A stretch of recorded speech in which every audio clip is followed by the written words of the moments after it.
Okay, here we go. I finally calmed down. This was from earlier today, my walk. Um, as I've told most of whoever's going to watch this video, I love walking through Mount Pleasant Cemetery. Um, One, because there's like 100 different varietals of trees, and like you can get so much energy out of trees. But two, it's gorgeous, it's scenic, tranquil, and occasionally spirits say hello. This was my most just today knocked me on my ass, and I didn't want to let this one in because it was too overwhelming. And I think I know why. I think I know exactly who I met today. And okay, well, here we go. I'm gonna open up my best intuitive journal ever. My beloved Corey in Amsterdam. Okay, so we'll start here because this is funny. When the universe is trying to tell you that it might be time for some dick in your life. Fucking love that. Okay, so where does this start? Well, Brandon not happy with himself because he bosted the throw and Ernie coming up trying to pick it. All right, so today's walk, I decided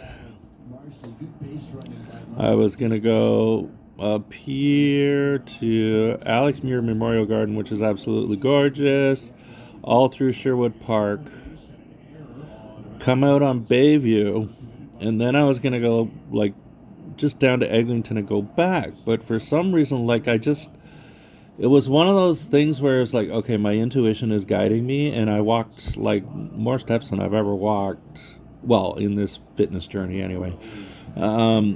Like I walked almost 20,000 steps yesterday. It was a lot, and today ended up being a 13-kilometer, well, almost 13-kilometer walk. But I just felt compelled and guided to finally visit the other side of Mount Pleasant Cemetery. Now, every time I walk, I always go through this area right here. Because it's gorgeous, there's lots of big mature trees, and always, for some reason, I've always just like, yeah, I'll just use the word. I've kind of been like afraid, apprehensive to go through this part, and I never knew why, but I always avoided it. Okay. So today I made the decision after my big walk all through this lovely, gorgeous, like off leash dog trail down Bayview. Now my feet were sore around Bayview and Eglinton. I was just gonna double back, but I said, nope, screw it. You're being guided today, so just do it. And I decided to walk all the way down Bayview because I knew there was another entrance to this side of the part of the cemetery that I'd never explored. And I thought, okay, I'm not going to go at it from this direction. Like every time I was going to go, it was always from this direction, like right around here. But it always made me really nervous, and I didn't know why. So I thought, okay, well, I'll tackle this side from a completely different area. So I'll enter it from Bayview. Okay, so that's the prelude. So, just having a gorgeous walk, checking out all the dogs. Hashtag jealous. That was a cute couple. They had like 6 dogs with them. This is Muir Memorial Gardens, which is absolutely gorgeous. The tulips are in bloom. It's beautiful. Now, so I walked all the way through that Sherway Forest. That whole conservation area is absolutely lovely. Now I walked through Bayview. I entered the Bayview entrance. It was really interesting. I walked for like maybe 10 steps, And the first grave I looked down was the last name Robinson, which kind of blew me away. So I'm like, okay, what the hell's going on here? I'm really in tune. I'm being guided here. And so I come to like a fork in the road at Mount Pleasant Cemetery, like literally. So I walked in. Right around here is there's a Robinson grave, and right here I had to decide. Okay, well, do I want to walk to my right or to my left? And I thought about going left, and my heart sunk. Like I got chills. I was like, "Oh, okay, yeah, I don't want to go left. I want to go right."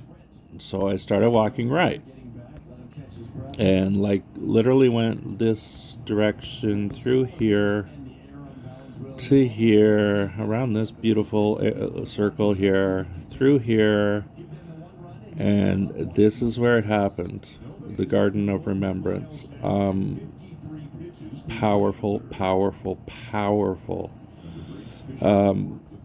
energy, and it knocked me on my ass, and I was like, I wasn't going to enter there. It was so overwhelming, but I was like, I got like a tingling sensation in my left hand. But I was like, okay, well, your hand is, that's your bad arm. I mean, you've had surgery there. You get pins and needles there all the time. But it wasn't that. It was like a tingling sensation, like okay, I gotta calm down. Woo, okay. It was a sensation like a child was grabbing my hand to walk me through there. And I just said, okay, fuck it. I'm going to go with it because I'm being guided. Oh, okay. So here's the video I made. And 244, there's those fours again. And I was like, whoa, powerful contact made just now. I had to leave the cemetery. That was too much. Now I made this video at 2:44 long, just after 5. I think I started it at 5. Well, literally, I started at 5:09 because when it was made, that was 5:11. So, oh my God, it was a 5 and a 9 when I started making it. Oh, Jesus, that is just bizarre. Okay, anyway, let's not fixate on that. So here's the video. Now I'm already out of breath here because I felt like I got my brain. Someone pulling me into this place. Yeah, I never knew this part.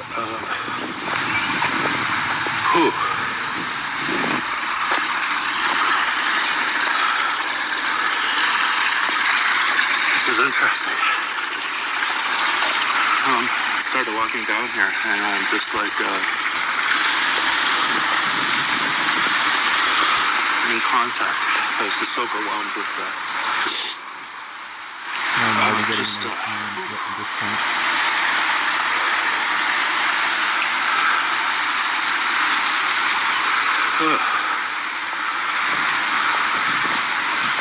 Just overwhelmed with just the need to want to cry.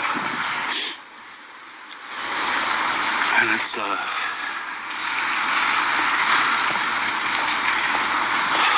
quite interesting.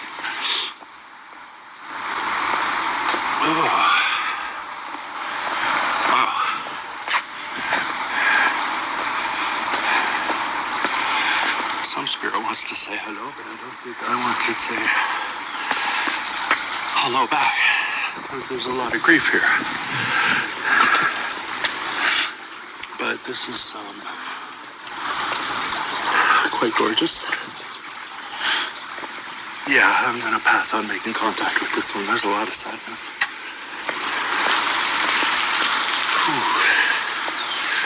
Yeah, this is only maybe the third or fourth time that some spirit has really wanted to let me in, and I just know I'm still not quite comfortable with that yet, but this is just absolutely stunning. Okay. Okay, it's past. Whoa, that was really... Whew, really overwhelming. Oh, there's a really sad spirit around there. And it does something unresolved, but I don't want to take that on today. This walk is for me, sorry.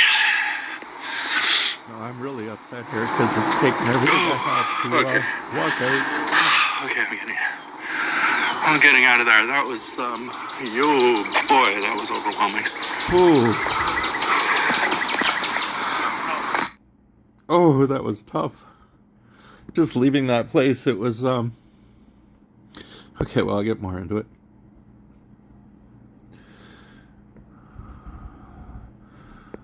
I'm so glad I took that video, though. So Carmen's like, you can tell it to know or to go away. And I'm like, yikes, note to self, do not walk through there again without obsidian or rose quartz, some sort of protection stone. So in that moment, I had to do like a quick protection visualization. You visualize yourself being surrounded by like an energy field of like pink rose quartz or obsidian or some sort of like powerful protection field that spirits can't get through, or just bad energy can't penetrate. It's a balancing technique that I use quite a bit when I'm in the presence of really bad energy or just really sad energy or the other side or something like that. So I had to do a quick protection visualization. It just kicked my ass from the second I walked in until I walked out. And it literally felt like I was pulled in through that area and like a young child took my hand. Whew. A young girl specifically. It just kicked my ass from the second I walked in until I walked out. And I couldn't shake an overwhelming feeling of murdered by a trusted family member who got away with it. Ugh. So then I had to sit down and I like pocket text a couple things, and Carmen's like, what the fuck? Or Corey. I call her Carmen. That was her gaming name. So I always call her either Corey or Carmen. So I had to sit down for a minute and just like recover, because that just kicked my ass all over the place. Like I had to get out of Mount Pleasant Cemetery. I couldn't even walk through the other half. I just had to get on the Beltline Trail and get out of there. And then it was like it just started coming in. Like I just tuned into what I felt, right? So I had to sit down for a minute and recover from that. It wasn't a partner or a spouse. It was a niece. Early or preteens killed by her uncle, and I was at 80%. And then hashtag boundaries, because I had to literally put a boundary on myself and get the fuck out. Like older Chris, just not fully understanding his boundaries, Chris would have just dove right in there with 2 feet and probably would have had some sort of massive panic attack meltdown in that moment. Because it was that overwhelming. I was like, damn, I'm not going through there again without protection crystals. She was like, or unprepared mentally. I'm like, indeed.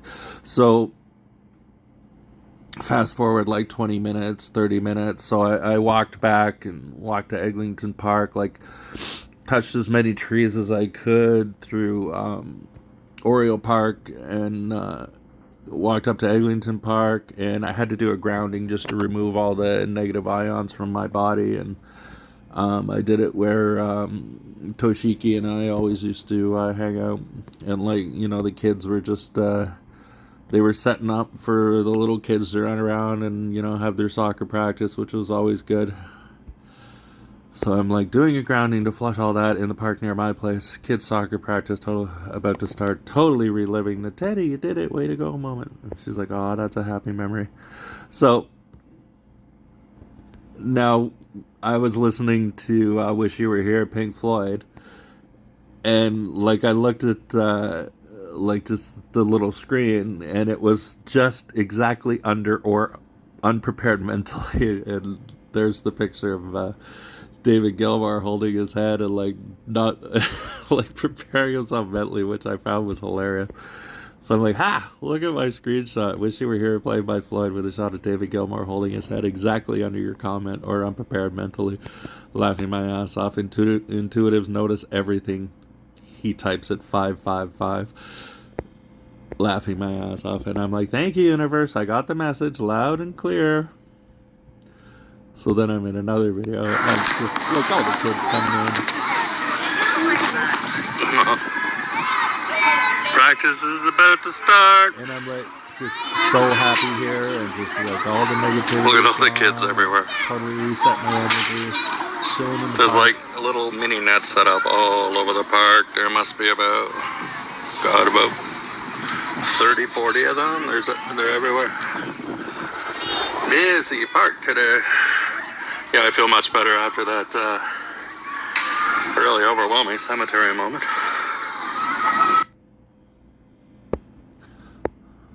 And I was like, oh, for fuck's sake, a 36-second video at 558.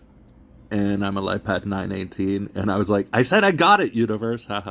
Like, Corey, like, she notices all my timestamps and my numbers fixation. And, like, it's just so funny, the precise timing of when, like, thoughts come to me and stuff.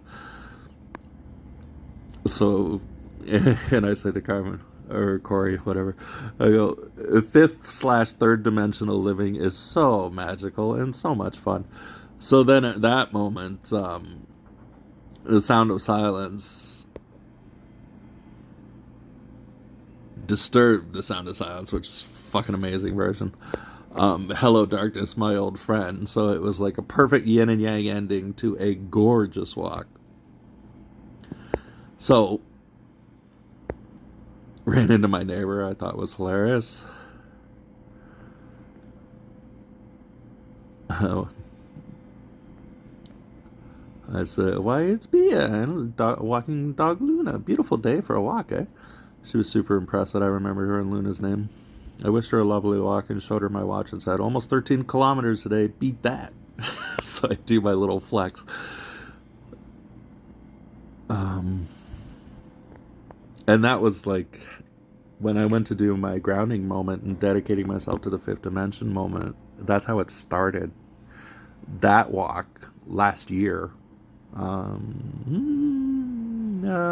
it was probably about July, but like, I don't know, maybe 10 months ago.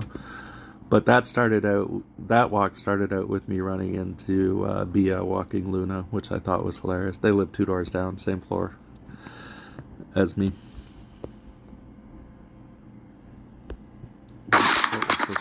Oh yeah. So this will make you laugh. That walk was exactly That walk was exactly 2 hours, 41 minutes, and 14 seconds. So there's the 4s, 14. And the number. I put my phone down. And the number of steps. 16636. 12, 8, 9. Kilometers. So holy fuck, that was a lot. So that adds up to an 18 and a 4, which is my and DJ's LiPad numbers, which I thought was funny. Okay, so then the fixating starts, and I'm like, okay, I need to investigate this. So I Googled, was there a young girl? Literally, I thought someone was maybe murdered in Mount Pleasant Cemetery.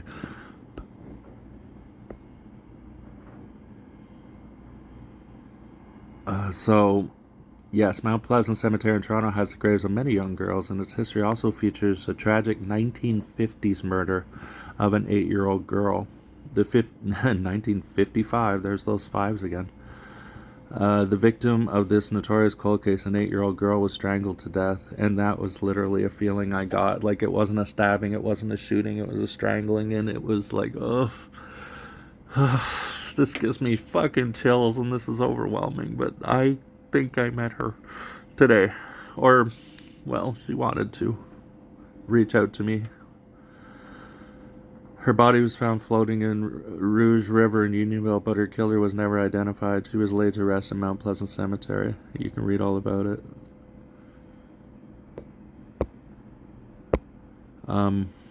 I'm like, whoa, goosebumps. I think this was the girl. And that was exactly the energy you're feeling. A young girl, preteens, murdered by an uncle who got away with it. Ugh, cue the fixating. So I've been fixating on this for a little over an hour.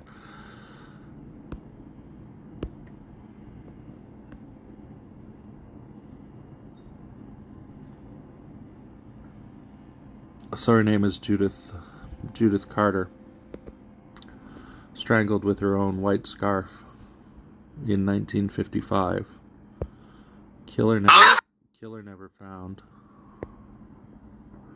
And I'm like, oh, fuck. And as soon as I read that, more specifically, as soon as I saw her face, the goosebumps just all over my body. This Sunday, December 1st, chilling journey into the heart of a city's darkest secrets. Right here. Hello, I'm Jay Nickel from Nickel Investigations. I'm here to tell you about the next episode of Ontario Cold Cases, Canada's True Crime Podcast. This Sunday, December 1st. Toronto, February 25th, 1955.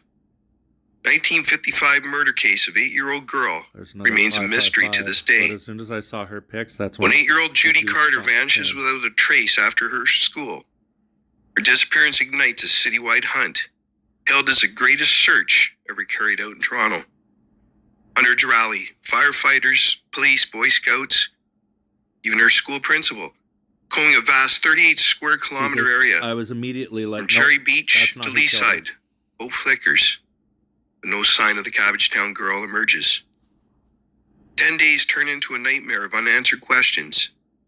And then a month later, two boys fishing along the Rouge River in Unionville, north of the city, stumble upon a horrifying discovery.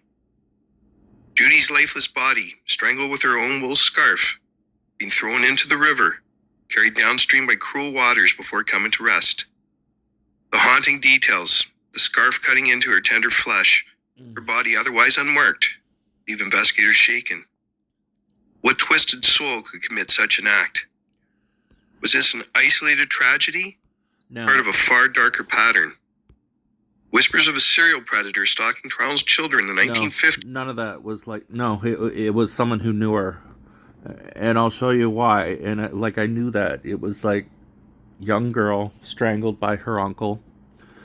And I'm like, oh my fucking God, I met her. I'm like, I'm at 90% now. Now, this is how I do my intuition. I always put odds on things. When I'm pretty sure of something, it's like a solid 80%. When I get into 90% plus, I can't even think of the last time I was wrong when I was at 90% on something. So this is where I have a panic attack.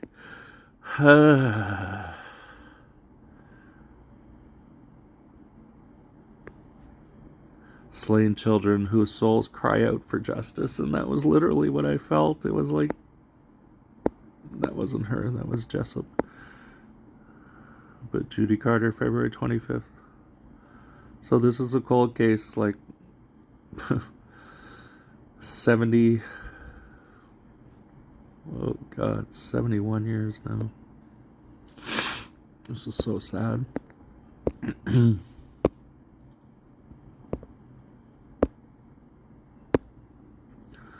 So that was exactly it. It was like a spirit forced me to walk through there and was crying and so upset, almost frantically trying to make me let her in.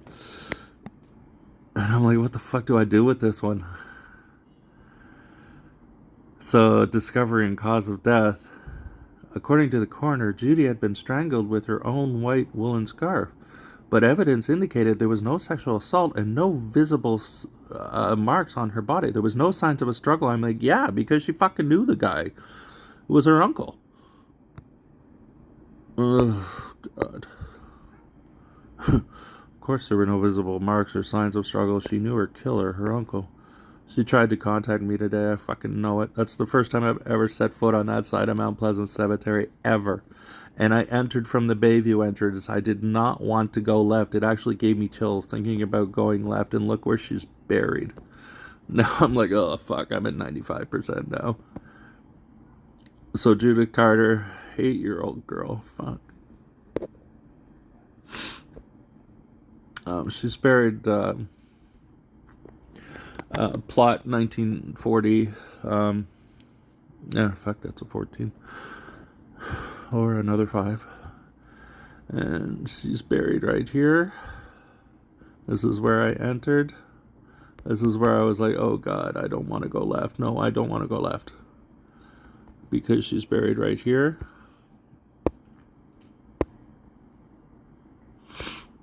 This is where that beautiful little forest of remembrance is, where she contacted me. And what's even more fucking startling is right where that is. It's on lot 22. The life path 22. And right across from plot, or section 18, my life path number. Here's a 5. The 15th is my birthday. 14th is DJ's birthday, but also number 5. But where she